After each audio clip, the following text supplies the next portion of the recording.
войс, кучешки глас. Обаче дошъл двете моето момиченце и им казал: бе, трябва да пропагандираме комунизма. Не може комунизъм с американски грамофон и да са червен. Никога такъв напреска на червен, няма такова нещо. Сега,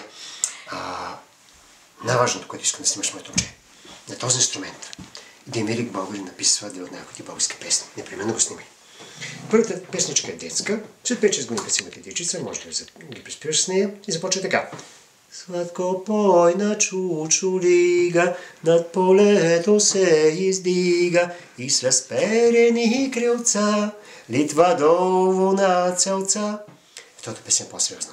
Когато ми деца са, да им пораснат нашите деца и ви запитат: мамо и татко, къде е написана някаква българска песен, ви кажете.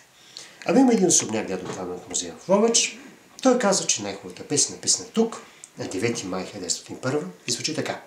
Вървим, народе възродени, към светла бъднина върви, с книжовността сила, но два съдбините си поднови. Химната на нашата бука е сътворен тук, на 9 май 1901 от Панар Пипков. Той ни е от Ловеч. Ловеч бил добър ловешки учител. Именно на този инструмент написва тази хубава българска песен.